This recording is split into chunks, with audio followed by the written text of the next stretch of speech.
Hard work comes first and then comes the smart work. Definitely. तो sir वो मेरे को पता नहीं डिफरेंट सॉर्ट ऑफ ना सर, कभी कभी कहते हैं ना एनर्जी मैच हो जाती है। राइट सर वहाँ पे फिर मुझे लगा कि नहीं, अगर मैं 10 घंटे पढ़ रहा हूँ तो वो कम है, तो मैं 14-15 घंटे, मैंने आपको बताया भी था मैं लेक्चर्स करता था, राइट तो वो सेल्फ स्टडी के लिए डेफिनेटली थोड़ा कॉम्प्रोमाइज होता था, बट सर वो फिर कहीं ना कहीं लगता था ना पुरानी चीज़ें क्लियर हो रही है, तो सर वो बहुत अच्छा लगता था। और उसके बाद लास्ट के 2 महीने तो कोई प्रॉब्लम ही नहीं थी, पूरा सेल्फ स्टडी का टाइम। सर डीमोटिवेट हमारे कोर्स में होना बहुत कॉमन है और बहुत फ्रीक्वेंटली हो जाते हैं कई बार, क्योंकि सर हम ना कंसिस्टेंसी बहुत बार ट्राई करते हैं, प्रॉब्लम हो जाती है, हम लोग इंटेंसिटी और कंसिस्टेंसी में डिफरेंशिएट नहीं कर पाते। और ये चीज़ तो मेरे को एग्जाम देने के बाद पता लगी थी कि मैं गलती कर कहाँ रहा था। सर कॉन्सेप्ट बिल्डिंग अगर शुरू में ही बहुत अच्छी हो जाती है, जैसे आपका सब्जेक्ट है कॉस्टिंग और जो आपने स्टार्ट कराया था कॉस्ट शीट से, आई डोंट थिंक कि कोई 22 घंटे उस चैप्टर को पढ़ाता होगा लेकिन आपने उसके अंदर पता नहीं क्या क्या पढ़ा दिया था कि मेरे आने वाले चैप्टर्स के सबके डाउट ऑलरेडी क्लियर हो चुके थे।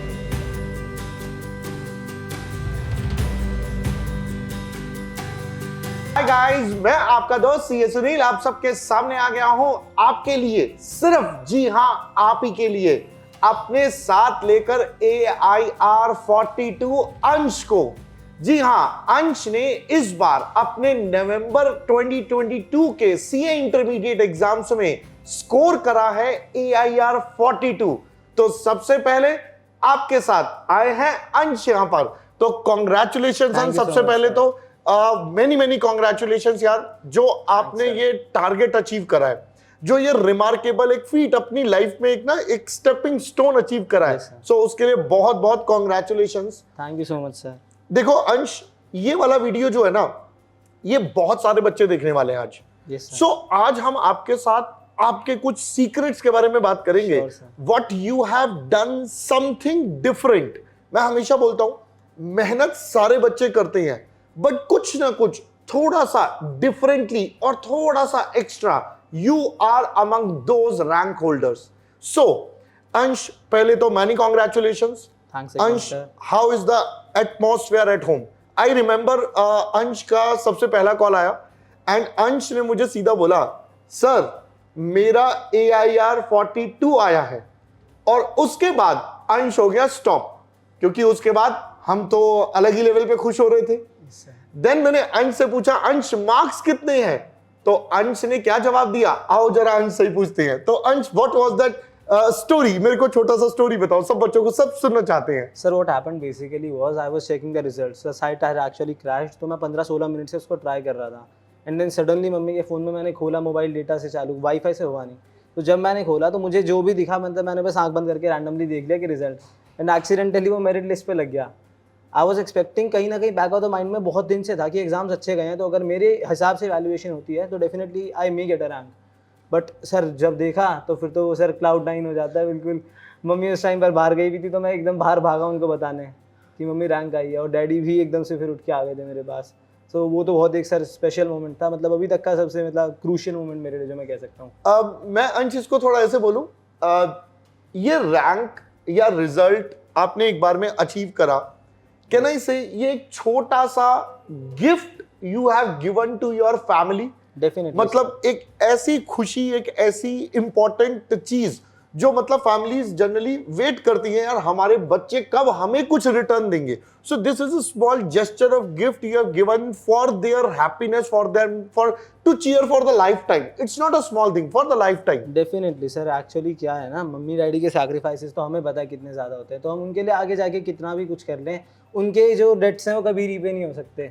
लेकिन एग्जैक्टली जो उनके चेहरे पे उस टाइम पे स्माइल दिखी थी सर, वो बहुत ज़्यादा मतलब क्या कहते हैं ना, इनवैल्यूएबल थी सर। वो क्या मतलब, डैडी को इतने सारे कॉल्स आ गए, रिलेटिव्स को, सबको बोल दिया था एक रात को कि मतलब जो क्लोज थे कि आ रहे हैं, लेकिन फिर और भी रिलेटिव्स के वो थोड़ा सा इधर उधर बात जाती है तो आने लगे। इनफैक्ट जो लोग डैडी के पुराने ऑफिस के कलीग्स थे उनके भी फ़ोन्स आए थे, तो डैडी बहुत खुश थे, और मम्मी तो बहुत ज़्यादा, वो तो आज तक भी वो जो यूट्यूब वाला इंटरव्यू उसको बार बार देखती रहती हैं। चलो बहुत ही बढ़िया, बहुत ही बढ़िया। अंश, अंश मेरे को एक छोटी सी चीज बताओ, आपकी फैमिली में कोई चार्टर्ड अकाउंटेंट है? नो सर, नहीं है।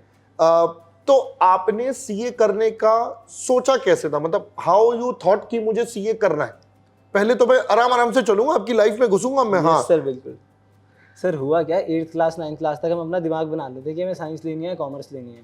पहले तो मेरे को यही था कि मेरे भैया ने भी साइंस ली थी, तो मैं भी वही IIT की कोचिंग करूँगा और जैसे तैसे करके अगर नंबर आ गया तो हो जाएगा, और नेगेटिव तो सोचना ही नहीं होता था उस टाइम पे। बट सर 9th क्लास में आके ना मेरे को साइंस में ऐसा नहीं था, मुझे नंबर नहीं आते थे, लेकिन इतना इंटरेस्टिंग नहीं लगती थी वो। और उसी टाइम पे मेरे को मैथ्स, जबकि मैथ्स का कॉमर्स है, अगर हम टेक्निकली देखें तो नाता नहीं है, बट मेरे को थोड़ा सा नंबर्स गेम ज़्यादा पसंद आने लगा था।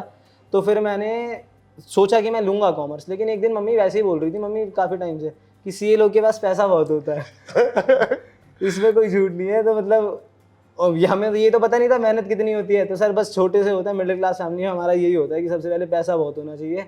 तो सर वो सबसे पहला मेरा सोर्स ऑफ इंस्पिरेशन था कि मेरे को चार्टर्ड अकाउंटेंसी करनी है। अच्छा, तो that was the main source कि इसने सुना सीएस के पास बहुत पैसा होता है, अंश मेरे पास नहीं है, टेंशन मत ले, है ना। बट मैं हमेशा बोलता हूँ yes, CS are the financial backbone of any organisation. तो भाई बहुत इंपॉर्टेंट है, बहुत इंपॉर्टेंट है। चलो अंश, सीए करा, सीए फाउंडेशन करा, फाउंडेशन में कितना स्कोर था सर? 310। 310, ओके। देन आप इंटर में आए। Yes sir. इंटर में आके रिजल्ट आया, आपकी AIR 42 आई। Yes sir. मुझे बताओ, do your parents actually know the meaning of AIR 42? मतलब उनको पता है व्हाट इज AIR 42, इसकी वैल्यू क्या होती है? मतलब do they know the value of this AIR 42? Sir actually मेरे पेरेंट्स के साथ क्या है ना, हमारा बैकग्राउंड जैसे मैंने आपको बताया कि दूर दूर तक लीनिएज में नहीं है चार्टर्ड अकाउंटेंट, मतलब अच्छे, मतलब क्या कहते हैं, क्लोज रिलेटिव्स के दूर में भी नहीं है। तो हुआ क्या, उनको तो अगर मैं पास हो जाता तो वो उसके लिए बहुत खुश थे, क्योंकि वो उन्होंने मेरे को देखा था कि एग्जाम टाइम पे मैं बहुत ज़्यादा पढ़ने लगा था। तो वो चाहते थे कि मेरे एफर्ट्स का आउटपुट मिल जाए। सर जब रैंक आई तो उन्होंने मेरे से ये पूछा कि पेपर दिया कितने बच्चों ने था। अब मैंने कहा बोथ ग्रुप्स तो 25-26 हज़ार, अब के तो शायद 40 हज़ार में, और ओवरऑल 2 लाख से ऊपर ने दिया। तब उन्हें बहुत ज़्यादा प्राउड फील हुआ कि वो टॉप 50 के अंदर जो आ गया मैं। Yes, because that achieve that target of AIR 42 is in itself a remarkable thing. मतलब बहुत ही ज्यादा अमेजिंग है।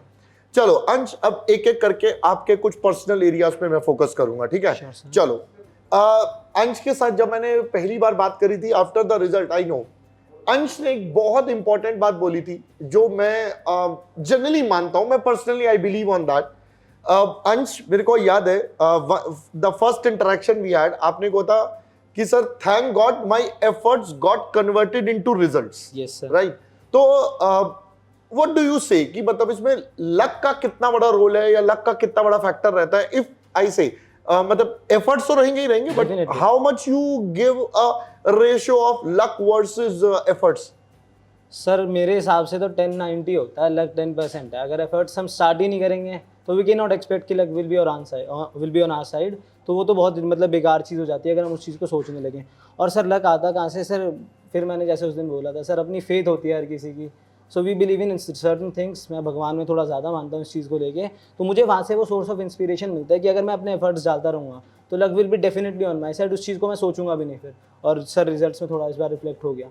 डेफिनेटली। तो दोस्तों देखो, ये सबसे इंपॉर्टेंट बात बोली है अंश ने कि यार आपको ना एफर्ट्स लगाते रहनी है। आप भगवान भरोसे बैठ जाओगे वो काम नहीं करना। You have to put in your constant efforts to get the desired results, right? Ansh, ये तो रही हमारी एफर्ट्स की बात। Yes sir. अब मुझे ये बता, तेरी लाइफ में कोई सहेला सहेली जो मतलब होता है ना यार, मेरा ब्रो, मतलब ब्रो टाइप, मतलब नॉट मैं मतलब ऐसे नहीं है, मतलब मैं पर्सनल, आई नो, मैं वो नहीं पूछूंगा, है ना, वो बताएगा मुझे तू, ठीक है। नहीं, वो ब्रो टाइप होता है ना जिसके साथ like at times we feel यार कि आज ना मतलब थोड़ा सा डाउन फील हो रहा है, आज मतलब थोड़ा सा वैसा लूज सा फील हो रहा है। So we talk to them and get inspired and get going on and get bang on. Sir to be honest मेरे थे 1-2 अच्छे friends, but due to some reasons we stop talking. तो हो गया हमें काफ़ी टाइम, मतलब ऐसा नहीं है I am holding grudges with them, but we just do not talk anymore. है एक और मेरा अच्छा दोस्त, बट वो सर वो फिर साइंस फील्ड में है, तो वो अभी ग्रेटर नोएडा में है, मतलब दिल्ली से तो ऑलरेडी काफ़ी दूर है, तो रेयरली कभी बात हो पाती है, वो अपने कॉलेज लाइफ में बिजी है। तो सर इस टाइम पे ना मम्मी मेरी बेस्ट फ्रेंड थी। Oh, that's the best part. Yes sir, that's the best part. Mummy के पास मैं चला जाता था, वो कहती थी आज सो जा मत पढ़, 2 घंटे बाद उठ के पढ़ लियो। तो सर वहाँ से ना एक अलग वो मिलता है कि अगर घर वालों को दिख रहा है कि एफर्ट्स को मेरे कंसिडर कर रहे हैं, फिर सर वो 2 घंटे की नींद के बाद मन करता है पढ़ लो फिर से। राइट, मैं ना हमेशा ही बोलता हूँ, लाइक मेरे पास अभी हमेशा बच्चा जब भी परेशान होता है ना, मैं उसको कहता हूँ यार आपको ना कहीं मोटिवेशन ढूंढने की जरूरत नहीं है, everything lies at your tips. आपके पेरेंट्स आपका सबसे बड़ा सोर्स ऑफ मोटिवेशन होना चाहिए, that is the biggest thing. अच्छा अंश, how was your journey with Unacademy? मतलब आपने कैसे शुरू करा? I am just discussing how you plan the things, strategy क्या रही? आपने कब शुरू करा? ग्रुप 1 कब करा? ग्रुप 2 कब करा? How the things you managed everything, वो एक बार हमारे दोस्तों को बताओ। Sir actually I heard of an academy when I was in foundation. मैंने अपने एक सर से करा था जिन्होंने मेरे को 11th-12th अकाउंट्स पढ़ाया, और डेफिनेटली उन्होंने बहुत अच्छा पढ़ाया फाउंडेशन में और मेरे को रिजल्ट उसका मिला। But in inter I wanted कि मैं थोड़ा सा अपने एक्सपैंड करूँ होराइजन्स को। मैं चाहता था कि थोड़ा और डाइवर्सिफाई करूँ इंटरेस्ट को। तो मेरा जिस दोस्त ने फाउंडेशन अन अकेडमी से करा था, मैंने उसकी रिकमेंडेशन पे परचेज करा। ओके। और सर जब मैंने स्टार्ट करा तो मेरा नॉर्मल वही 31st मई के आसपास सबका ग्रुप 1 कंप्लीशन होता है। बट टू बी ऑनेस्ट, अगर मेरे से उस टाइम पे कोई ये बोलता कि तुम्हें का पेपर सॉल्व कर, मैं सच बता रहा हूँ सर, 1-2 सब्जेक्ट को छोड़ के ज़्यादा नहीं हो पाता। ओके। क्योंकि मैं थोड़ा बहुत मैं लो था, बट थोड़ा बहुत मैं फिर अपनी साइड से भी कम एफर्ट डाले। ओके। और उस चीज़ के लिए सर जब आप फिर ग्रुप 2 में मैं आपके साथ कनेक्ट हुआ तो सर वो मेरे को पता नहीं डिफरेंट सॉर्ट ऑफ ना सर, कभी कभी कहते हैं ना एनर्जी मैच हो जाती है। राइट। सर वहाँ पे फिर मुझे लगा कि नहीं, अगर मैं 10 घंटे पढ़ रहा हूँ तो वो कम है, तो मैं 14-15 घंटे, मैंने आपको बताया भी था मैं लेक्चर्स करता था। राइट। तो वो सेल्फ स्टडी के लिए डेफिनेटली थोड़ा कॉम्प्रोमाइज़ होता था, बट सर वो फिर कहीं ना कहीं लगता था ना पुरानी चीज़ें क्लियर हो रही हैं, तो सर वो बहुत अच्छा लगता था। और उसके बाद लास्ट के 2 महीने तो कोई प्रॉब्लम ही नहीं थी, पूरा सेल्फ स्टडी का टाइम था। सो लास्ट के 2 महीने you did the entire self study part? Yes sir. अच्छा, लास्ट के 2 महीने में जो सेल्फ स्टडी पार्ट था उसमें how you plan the things, मतलब कैसे आपने सारे सब्जेक्ट्स के ऊपर बराबर फोकस डाला, किसी सब्जेक्ट को कम या ज्यादा टाइम दिया, या कैसे करा? सर फाउंडेशन में मेरे हिसाब से मैंने एक गलती करी थी, मैंने लॉ को बहुत ज़्यादा बोरिंग सब्जेक्ट समझा था। ओके। तो उस चक्कर में मैं उसको ना लास्ट में थैंकफुली मैं पास तो हो गया था और डिसेंट स्कोर आ गया था लॉ में भी। तो मैं यहाँ पे वो गलती नहीं कर सकता था। मैंने लॉ को पहले दिन से पढ़ा हर सब्जेक्ट के साथ। ऐसे ग्रुप 2 में तो थ्योरी और बढ़ जाती है। तो सर जैसे आपने ना एक सेशन यूट्यूब पे डाला भी था, जहाँ तक मुझे याद है, आपने उसमें 60 डेज़ के राउंड की प्लानिंग बताई थी। तो सर मैंने बिल्कुल उसी को फॉलो करा। आपने कहा हर किसी की अपनी कैपेसिटी होती है, 2 रिवीजन या 3 रिवीजन। मेरे को लगता था 3 मैं ट्राई करूँगा, बट सर जब मेरा फर्स्ट खत्म हुआ तो देन आई रियलाइज कि दो ही हो पाएंगे। और वो sir to be honest 1.75 revisions के राउंड हुए। मोस्ट इंपॉर्टेंट कंसेप्ट्स उसमें कवर हो चुके थे 2 बार। तो ऐसे करके एग्जाम्स आने तक सर कॉन्फिडेंस आ गया था फिर। Okay. So did you tried any mock test paper और समथिंग, या आप अपने कॉन्सेप्ट पर ही फोकस करते रहे जो आपको एजुकेटर्स ने पढ़ाया, क्लास में पढ़ाया? As I told you earlier too sir, जैसे मेरा हुआ था ग्रुप 1 बहुत अच्छे नोट पे, मेरे पर्सनल एंड पर नहीं खत्म हुआ था, मेरे एफर्ट्स में कहीं ना कहीं थी कमी। तो सर मेरे पास टू बी ऑनेस्ट नहीं था उस चीज़ के लिए टाइम कि मैं मॉक टेस्ट दे पाऊँ, क्योंकि लोगों को मैंने देखा वो सितंबर मंथ में शुरू कर गया था और मेरा फर्स्ट रिवीजन तब खत्म नहीं हुआ था। तो सर फर्स्ट ऑफ ऑल यहाँ पे ना हमें अपनी मेंटालिटी को डिफरेंशिएट करना होता है कि भाई अगर वो दे रहे हैं तो ज़रूरी नहीं है कि मैं भी दूँ। मेरा भी मन मचला था उस टाइम पे कि यार मैं कुछ गलत तो नहीं कर रहा। लेकिन फिर सर वही बात है, सारे बड़े बड़े हमारे एजुकेटर्स सब बाहर के भी अकेडमी के भी सब यही बोलते हैं, कॉन्सेप्ट्स पर फोकस करोगे तो सब हो जाएगा। डेफिनेटली। एक ना कॉपी पेस्ट वाली स्ट्रैटेजी जो नॉर्मली चलती है, नॉर्मली हर बच्चा लगाने की कोशिश करता है। मैं बेटा आज ना सब बच्चों को एक बात बोलना चाहूंगा, प्लीज डोंट कॉपी पेस्ट। भाई you need to identify your zones. आप किस में स्ट्रांग हो, आप किस में वीक हो, accordingly you can bifurcate the time, but don't copy paste the exact. मैं हमेशा ये बात बोलता हूं because everyone has its own strong and week zone. Like किसी का कुछ स्ट्रांग होगा, किसी का कोई पार्ट स्ट्रांग होगा। So make yourself comfortable with that strong and the weak zones. Okay Ansh, at times जब हम पढ़ाई करते हैं, यस सर, आई नो जब मैं खुद पढ़ता था तो आई यूज्ड टू हैव, यार आज नहीं हो रहा, मतलब बिल्कुल sir, at times we feel demotivated बहुत ज्यादा ना, कि यार बस यार थक गए यार, क्या यार यही लाइफ है क्या यार, ना कोई फेस्टिवल ना कुछ ना कोई, मतलब सब कुछ। स्पेशली इस बार में तो दिवाली भी बीच में आ गई थी। सो दिवाली में people were like sir Diwali मनाए ना मनाए, तो एवरीवन वाज लाइक सर क्या मतलब क्या करें क्या ना करें, तो everyone was like bit thing. तो मतलब how do you face that situation, how do you challenge yourself in that situation? Sir demotivate हमारे कोर्स में होना बहुत कॉमन है और बहुत फ्रीक्वेंटली हो जाते हैं कई बार, क्योंकि सर हम ना कंसिस्टेंसी बहुत बार ट्राई करते हैं, प्रॉब्लम हो जाती है, हम लोग इंटेंसिटी और कंसिस्टेंसी में डिफरेंशिएट नहीं कर पाते। और ये चीज़ तो मेरे को एग्जाम देने के बाद पता लगी थी कि मैं गलती कर कहाँ रहा था, क्योंकि इंटेंसिटी से जैसे बोला भी शुरू करते हैं तो वो कम होती जाती है, लेकिन कंसिस्टेंसी या तो ऐसे जाएगी या फिर ऊपर की तरफ जाएगी। तो सर यही होता है, अगर हम अपने एफर्ट्स को कंसिस्टेंट, में ये कह नहीं रहा, क्योंकि कई बार होता है कि टैक्सेशन तो जैसे हमारा बहुत टेक्निकल सब्जेक्ट है, मुझे बहुत पर्सनली पसंद है, बट है टेक्निकल क्योंकि प्रोविजंस बहुत होते हैं उसके अंदर। तो उसमें तो अगर एक बार क्वेश्चन नहीं होता तो सर पूरा माइंडसेट हिल जाता है कि ये भी नहीं हो रहा, जीएसटी भी नहीं होगा मेरे से, इनकम टैक्स तो हो नहीं रहा। तो सर वहाँ पे थोड़ा सा करना पड़ता है। और सर जैसे आपने अभी फेस्टिविटीज़ का बोला, सर टाइम निकालने पे ना थोड़ा बहुत हो जाता है। जैसे दिवाली पे वैसे तो आपको पता है दिल्ली में फायर क्रैकर्स बैन में थोड़ा बहुत चल जाता है मैंने 15-20 मिनट करा और 1-2 घंटे वो सर वो जो घर पे पूजा वगैरह होती है, और थोड़ा बहुत 1-2 घंटे मैं मानता हूँ मैंने उस दिन में करा भी। तो सर ऐसा तो नहीं है कि बिल्कुल हम चीज़ को मिस आउट कर देते हैं, लेकिन सर अगर हम उस चीज़ को प्रॉपरली मैनेज करेंगे तो डेफिनेटली हो जाए। चलो अंश, आई रिमेम्बर तूने मेरे साथ पहले ग्रुप 2 का बैच स्टार्ट करा। बिल्कुल सर। एंड देन तूने कहा नहीं सर मुझे ग्रुप 1 का कॉस्टिंग भी दोबारा मतलब मेरे को पढ़ना है। एंड तूने ग्रुप 2 के साथ साथ ग्रुप 1 का कॉस्टिंग भी साथ साथ कवर अप करा and you manage pretty well both the things and then finally you reach this feat. तो how was journey in the batches, मतलब आपका जो बैचेस की जर्नी थी वो कैसी थी? सर एक तो पंक्चुअलिटी बहुत मैटर करती है। कई बार ना हम देखते हैं, कई भी हम टीचर्स के पास जाते हैं, वो पंक्चुअलिटी हमें मिलती नहीं है। लेकिन हमारे यहाँ पे क्या था कि अगर बोला गया था कि कोर्स कंप्लीशन टाइम पर है, हाँ वो 10-5 दिन एक्सटेंडेड हो तो नॉर्मल हो जाता है, क्योंकि वो सर कोर्स का फिर आप कंटेंट क्वालिटी पे कॉम्प्रोमाइज़ नहीं कर सकते। तो सर मैं वहाँ से मैं एक एंड से बिल्कुल फ्री था कि अगर मैं क्लास में अच्छे अच्छे क्वेश्चंस कर पा रहा हूँ तो मुझे पता है कि मैं एग्जाम टाइम पे उनको सीधा रिवाइज करूँगा तो मेरे को याद आ जाएंगे। तो सर कॉस्टिंग का बैच मैंने जैसे आपको बोला थोड़ा मैनेज करना पड़ता था, बट सर हो जाता था। मतलब वो एक में मैं कहा ना आपको एनर्जी मैच हो गई थी, तो सर वो फिर मोटिवेशन मिल रही थी। चलो वो जर्नी क्या रही, मतलब अगर मैं कॉस्टिंग और एफएम और बाकी सब्जेक्ट्स की बात करूं तो वो जैसे आपने ग्रुप 2 हमारी टीम संकल्प से करा है ना, तो वो जर्नी कैसी रही? मतलब how do you define that कि आप अपने how do you define that journey कि यार हाँ यार मैं ऐसे ऐसे करके इस तरीके से चला और मेरे को अच्छा लगा, या इसके क्या प्लस पॉइंट्स थे या क्या आपको सही लगा उसके अंदर, बहुत अच्छी चीज क्या लगी उसके अंदर?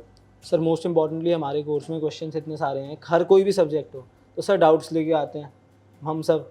तो सर वो जब हाथ के हाथ क्लियर हो जाते हैं ना, तो जब हम सेल्फ स्टडी करने बैठते हैं हमें एक चीज़ back of the mind free होती है, क्लियर होता है कि अब कोई डाउट्स नहीं है।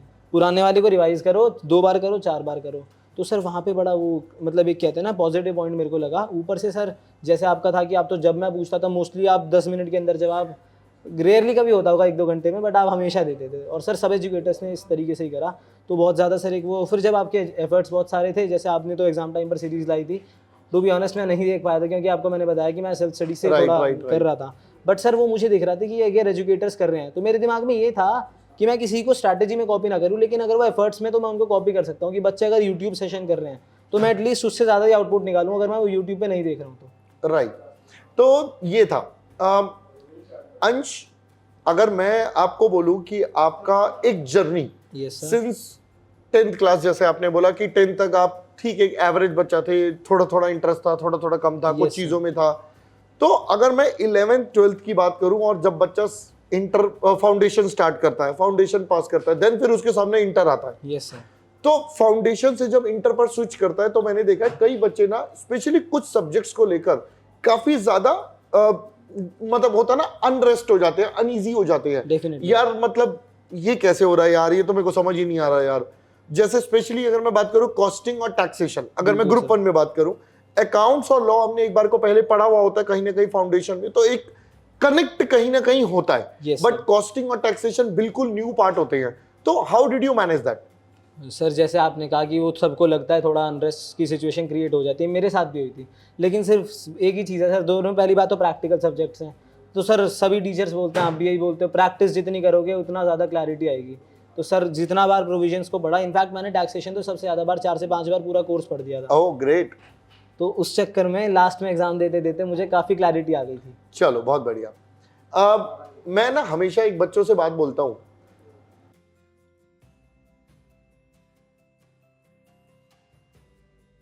अब बच्चे कहते हैं नहीं सर आप गलत बोल रहे हो, सारे लोग बोलते हैं smart work is the smart work, और मतलब हार्ड वर्क तो कोई काउंट ही नहीं करता। तो व्हाट यू हैव टू से, अब आप तो एक्चुअली कर चुके हो सारी चीजें and you have secured already a remarkable feat. So अब how do you find yourself, is only the smart work the way, और first hard work then smart work, और only hard work? What are the three out of the three which is the best combination according to you? Sir hard work और smart work best है, करने को तो तीनों से कोई ना कोई अपना अचीवमेंट ले सकते हैं। अब सबसे इंपॉर्टेंट मतलब सबसे बढ़िया एग्जांपल स्मार्ट वर्क का फास्ट ट्रैक बैचेस कर लो कि 60-70 नंबर तो आ ही जाएंगे, 400 नंबर चाहिए होते हैं तो तुम कम से कम 500 नंबर ले आओगे पास होने के लिए। राइट। लेकिन सर हम लर्निंग पे कितना कॉम्प्रोमाइज़ करते हैं उसमें वो मैटर करता है, क्योंकि सर फास्ट ट्रैक बैचेस जैसे हमें पता है, आप क्लास में अगर 200 घंटे की बैचेस ले रहे हैं तो फास्ट ट्रैक आप 110 घंटे का निकालोगे 20 का, तो सर हम चीज़ छोड़ नहीं सकते। जैसे आर्टिकलशिप में हम ये चाहते हैं कि हमें बेस्ट से बेस्ट मिले, हम वहाँ पर भी तो कॉम्प्रोमाइज़ नहीं कर रहे हैं ना, तो लर्निंग में क्यों करें उस मामले में? राइट, एब्सोल्युटली, ये बात तो बिल्कुल ठीक है यार, कॉम्प्रोमाइज कहीं नहीं करना है, आपको बेस्ट चीजों पे फोकस करना है। How much the concepts played the role while revising, कि हमारे कॉन्सेप्ट्स क्लियर थे तो हमने जो अपना फाइनल थिंग करा उसके जब रिवीजन करा उसमें कितना इंपॉर्टेंट रोल रहा, और जो हमारे एग्जाम टाइम पर रहा उसका क्या इंपॉर्टेंस रहा? सर कॉन्सेप्ट बिल्डिंग अगर शुरू में ही बहुत अच्छी हो जाती है, जैसे आपका सब्जेक्ट है कॉस्टिंग और जो आपने स्टार्ट कराया था कॉस्ट शीट से, आई डोंट थिंक कि कोई 22 घंटे उस चैप्टर को पढ़ाता होगा लेकिन आपने उसके अंदर पता नहीं क्या क्या पढ़ा दिया था कि मेरे आने वाले चैप्टर्स के सबके डाउट ऑलरेडी क्लियर हो चुके थे। मतलब मैंने आपको कहा ना, मैंने आपसे दोबारा करा तो तब मेरे को पता चला कि वो मेरे आने वाले चैप्टर्स में कुछ कुछ छोटे छोटे डाउट्स थे, वो उसी के अंदर क्लियर हो गए थे। तो सर कॉन्सेप्ट बिल्डिंग तो इतनी इंपॉर्टेंट हो जाती है कि अगर हमने पढ़ सही से लिया और हमारे इंस्टीट्यूट का स्टडी मटेरियल कर लिया तो हमें बाहर के क्वेश्चन बहुत ज़्यादा नहीं भी करेंगे तो भी काम चल जाएगा। जैसे रेफरेंस बुक्स बहुत सारी होती हैं, मैंने नहीं करी थी, मैंने सिर्फ पिछले 3 से 4 अटेम्प्ट के आरटीबीज करे थे और करंट अटेम्प्ट का एमटीबी, बस सर इतना। Okay, that's good, that's good. So that's great in conversation with Ansh, AIR 42. So on behalf of all the listeners, I congratulate once again Ansh to you and I wish you all the best for your future endeavors. Thank you so much. मैं उम्मीद कर रहा हूँ आपसे ना कैमरे पर एक प्रॉमिस ले रहा हूँ। Yes sir. आप कुछ टाइम बाद CA फाइनल में इसी तरह AIR लेकर आओगे? सर मैं अपनी पूरी कोशिश करूंगा, मेहनत मेरे हाथ में है, वो मैं पक्का करूंगा। चलो मेहनत करेंगे, बाकी तो देखो हमेशा जैसा अंश ने भी बोला 10% is out of the luck factor, तो वो हम रिजर्व के लिए छोड़ देते हैं कि हाँ यार that is a possibility, but definitely you are going to put your best out of it and all the best Ansh. So believe me, he is here because he has earned it and he totally deserves this. Believe me, you could be the next who are going to be sitting here and making this another amazing video for all your juniors. So let's join Unacademy and let's crack it.